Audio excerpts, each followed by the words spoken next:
The first woman lead announcer for NASCAR, Jamie Little, is our guest this week on Nevada Week in Person.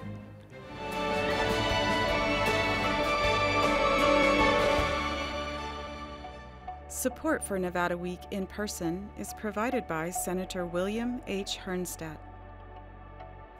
Welcome to Nevada Week in Person. I'm Amber Renee Dixon. During her 22-year career in sports broadcasting, she's covered 9 Daytona 500s, 11 Indianapolis 500s, and 8 Brickyard 400s. The graduate of Green Valley High School in Henderson is also the first and only female to ever call a NASCAR race at the national level. Jamie Little, thank you for joining Nevada Week in Person. Yes, thank you so much to hear all that. I feel like, gosh, I guess I've been around a while. But I also wonder, what do you think when you hear all those accomplishments? Yeah. Well, I just feel like, to me, it stands out that I've stood by my passion. It was my passion. I fell in love with dirt bikes when I grew up here as a little girl. I think I was 12, 13-ish when I was first introduced to the world of Supercross. And, you know, at the time in Nevada, we didn't have other sports. So racing it was in the desert. So that fueled the passion. I was always a tomboy at heart. And, you know, when I hear that, it's just like I stood by what I was truly passionate about, and I made it happen, and I've never veered from that. And how did you make the connection that going into TV would be the path to continue pursuing your passion? Yeah, that's really interesting, because I came to a point where I was graduating from Green Valley High School, and it was like, okay, things are about to get real. What are you going to do with your life? And honestly, neither one of my parents had gone to college, so school wasn't really a thing. I just wanted to get out in the world. And I realized, okay, I'm going to just take a leap of faith and move to Los Angeles and just see what happens out there. And it's funny because I always loved racing, and I would watch the shows on the weekend. I watched the races, and something just stood out to me and talked to me, I guess you could say, and said, I can be that person interviewing these riders. I can tell those stories. I want to tell the fans about what's happening. And by the way, there aren't any women that nobody looks like me on TV. It's in the magazines, you have the models and everything, which was fine, but why not be me and represent fans like me? So that's kind of what fueled that whole idea of I could take my love and turn it into something in television. You did end up going to college, though, and working at the same time in Supercross? Yes. Well, I realized, Amber, that, you know, okay, I'm onto something. I love what I'm doing, but what if it doesn't work out? I need something to fall back on. And I have a stepdad that's just tremendous. He was a surgeon in town for many, many years. And he didn't tell me I had to go to school, but I used him as an example of what school can do for you. And it was more just proving to myself that I could complete something. And it also allowed me, while I was working, to understand the things that I needed to do my job in television. They worked hand in hand. I got my associate's degree, and then I said, okay, I'm going to continue, travel on the weekends, school during the week, and I finished from San Diego State University. Wow. Is that a message you give to your children about education? Yes, that I think it is very important, but I think it's more important in life to find something that excites you, something that gets you out of bed in the morning, and find a way to turn that into a job. Don't find a way to get rich quick. That's not what it's all about. The money comes, but find something you love, and you truly will find happiness in life. So you are now a full-time play-by-play announcer in the NASCAR National Series, the Truck Series. You started off in the ARCA Menard Series. How would you describe that series? Yes, it's interesting. A few years ago, I got a call from a friend who's one of the best play-by-play announcers, Lee Diffie, and he's like, you know, Jamie, I was thinking, these women are becoming play-by-play announcers for other sports, and nobody's doing it in racing. You need to be the one to do it in NASCAR. And I thought, okay, I've never thought of it, because I always thought, I love my job in the pits, first off. You're in the action. I mean, there's nothing better. But I also always thought, that's a male voice. That's a man that does that job, and why would I try to do that? That would just be, you know, this uphill battle. And lo and behold, I thought about it, and I said, he is right. Now is the time. I mean, at this point, I'm 42 years old. Why in the heck am I going to get myself uncomfortable, right? Things are comfortable right now. I'm a mom. I've got things figured out. Life is good in the pits. But I went for it. And I think that's so important, to get outside of your comfort zone and try something new, and I loved it. So I started out in the development series, the ARCA series. It's national, it's on Fox Sports, but this is where the future stars of NASCAR on Sundays start. So I'm learning who these guys are, telling their stories, and it was such a great place for me to start, and I still do it. But I moved up to the truck series this year, which is a NASCAR national series. And that was a big deal in my mind, because I thought, I'm sounding different, I look different than these fans have ever seen before. And you're looked at through a magnifying glass. I mean, let's face it, when you're a woman in sports, as you know, you're looked through a thicker magnifying glass. What does she know? Does she say everything correct? Because as soon as she says something that's not right, she's not credible. So you're thinking of these things, and I'm like, but I've been doing it for 20 years. I belong here. It's just a different role. So there was that adjustment period, but I'll tell you, I'm proud of myself that I stood with it, because there were moments that, I mean, sleepless nights, and I'd tell my husband, am I ruining my reputation by trying something so different where you're criticized so much? But I'm glad that I stuck with it, and I love doing that job, but I also love my job in the pits on Sundays.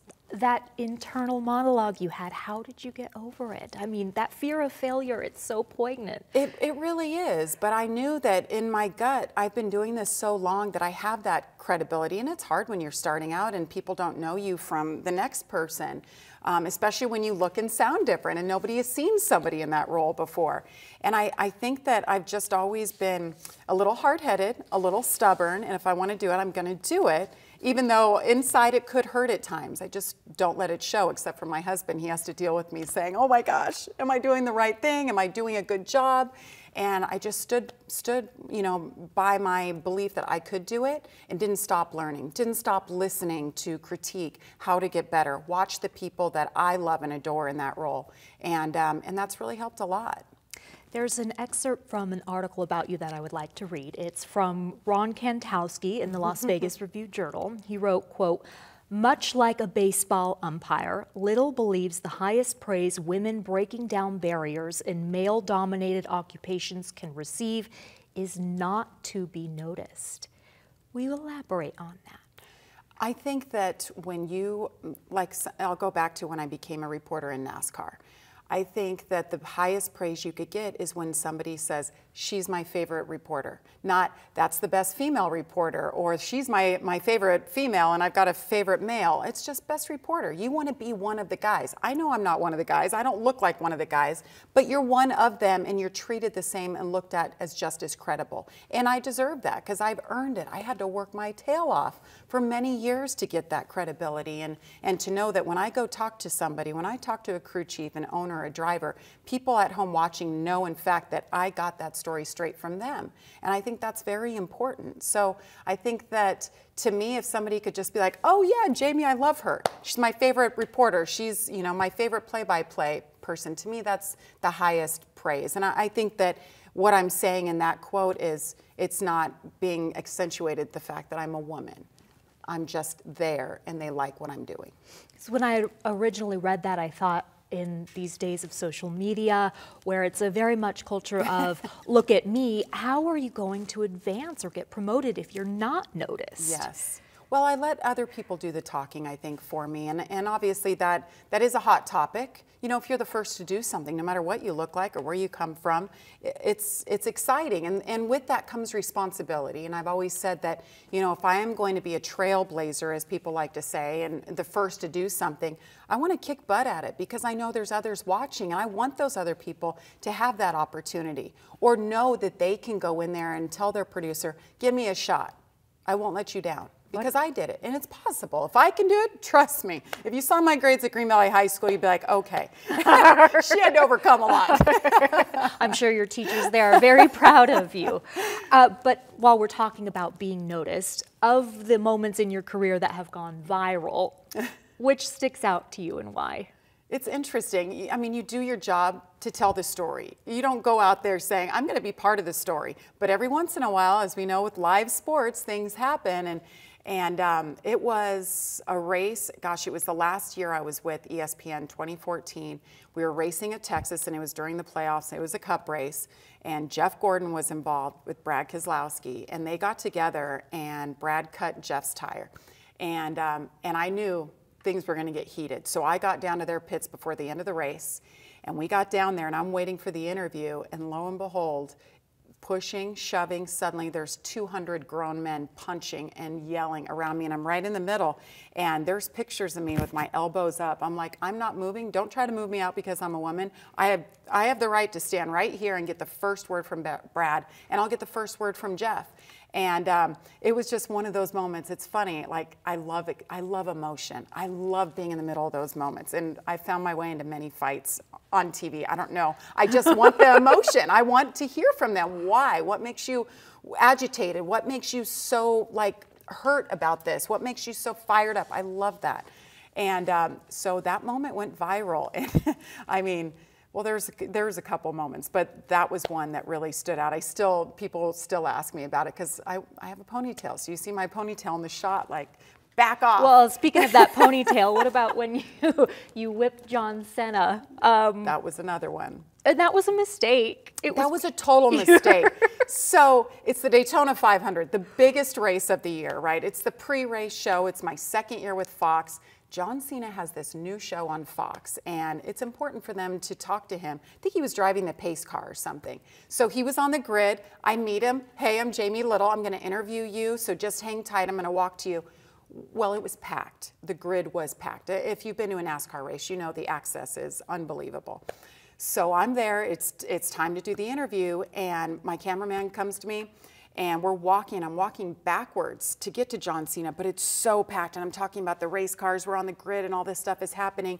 And then I turn and I'm still talking. And then I'm like, okay. And I do the toss.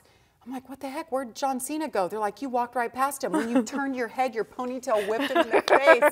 I'm like, I was like, at first, I was seeing all social media on my phone. I'm like, I've got to focus on a race. I've got a race right now. And then my husband's so quick. He's like, John Cena does the you can't see me thing. Just play it off like that.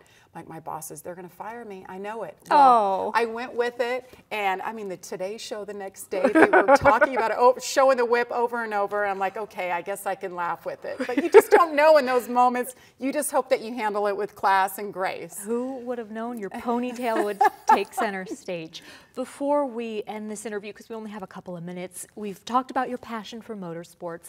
What about your passion for rescuing dogs? Where does that stem from? Yes, well, I was born in Lake Tahoe, so not far from here, and just a tomboy, but I was an only child, and I was drawn to animals at an early age. I mean, that's all I can remember is having a bond with animals, dogs, cats. I had a horse up there that I got because I worked at a stable, and I was the first one to ever ride this horse, moved him down here to Las Vegas with me, and there was something about animals that just speaks to me. And when I signed with Fox in 2015, I had time available that I wasn't traveling all the time. So I called up the Animal Foundation and said, how do I volunteer? How do I help? So I was a volunteer there for a couple of years. I did a rescue calendar with Carrot Top, and Wayne Newton went to his house and brought puppies and had him holding puppies with his monkey. And it was wild, but I do that. I continue my work all over the country. When we go to towns with NASCAR, I'll find a shelter and I'll go there and make a donation, and I'll post pictures of their dogs for people to know. But I have 4 rescues myself. One came from the Animal Foundation, and I love animals, and there's such a need for people to adopt, people to foster. It's just, we're in crisis mode, and Vegas is one of those very hard-hit cities. Well, thank you so much for your work on that front, yes, and for joining Nevada Week in person. We really enjoyed having you. And for more interviews like this, go to vegaspbs.org/Nevada Week.